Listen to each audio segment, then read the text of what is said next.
Okay, welcome back to the second part of this PEE, Point Evidence Explained Valentine's Extravaganza. I'm going to talk to you now about the evidence section, so make sure you already watched the bit about the point, okay, and you should be clear about what makes a good point and what a good point looks like.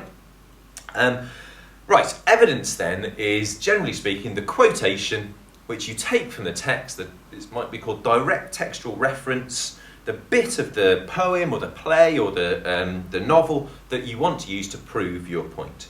So what makes a good piece of evidence? Well, these things are important. You need a short and relevant quotation. So when I say relevant, it needs to prove what you just said. If you've just said Lenny is presented through physical description, obviously your quotation needs to show an aspect of physical description from John Steinbeck. Okay? It needs to be quite precise, which means you're not doing a massive, great big long quotation and hoping that somewhere in there's the bit that you need. You're just choosing the bit that you actually need, the best bit to show your point. It needs to be meaty. Apologies to any vegetarians out there, but what I mean by that is there needs to be something you can say about the quotation. I'll show you, this will become clear when I show you some examples in a minute. You need to be able to explain the quote, so there needs to be some interesting language in there or an interesting bit of interpretation to be had, because if it's very obvious, then you're not going to get much out of the quotation. So it is important to be thoughtful about the quotes that you use. It's not just that'll do. Again, we're back to planning, making sure you've planned all of this before you start writing in your exam or in your controlled assessment. Fourthly then, what do I mean by this? Introduce the quotation if necessary. If it's not clear what your quotation actually means, or who's saying it, for example, or when it's being said in the text that you're doing, then put a little introductory line in beforehand. So, for example, when we meet George for the first time, he says blah, blah, blah. So you're not just chucking a quotation straight at your reader with no explanation of what it actually means or who says it or where it's from. Okay, just a little but important point. Right, let's go back to our example that we're using of Lenny in chapter 1 of Mice and Men. So we've got from the point bit, one striking feature of Lenny's presentation in chapter 1 is Steinbeck's use of physical description. An attempt at evidence, for example, he's described as a big strong man.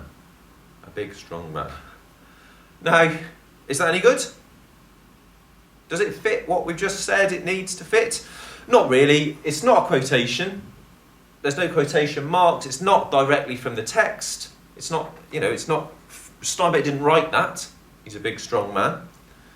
It's kind of true, but it's not evidence of the sort that we need. If you want to hit those grade criteria, you need to provide quotations, basically. It's as simple as that. So, a bit of a better example, same topic sentence, same point. For example, he's described as a huge man. Now that's better because that is what John Steinbeck wrote. That is John Steinbeck's choice of words to explain it. But it's also got it's a bit weak, isn't it, in some ways, because it's very short.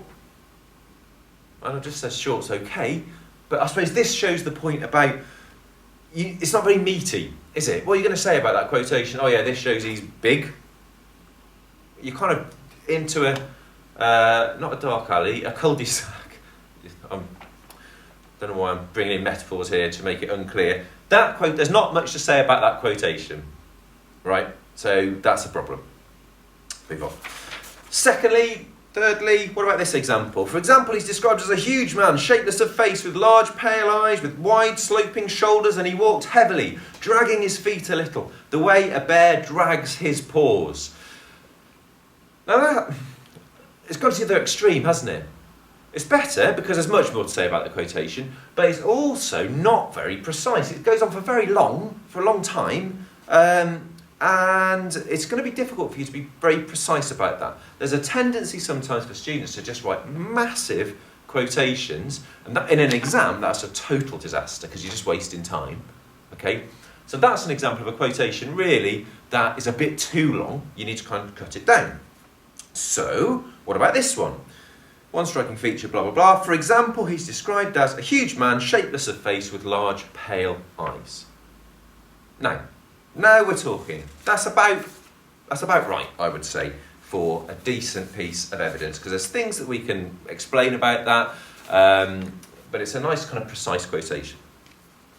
So what kind of language do we need when we're introducing these quotations? Things like this would be useful. For example, it's a classic for introducing evidence, or a striking example of this comes when we see this when. This can be seen when, is also, I mean, you can write whatever you want here, but along these lines, this is most apparent when. A clear example of this is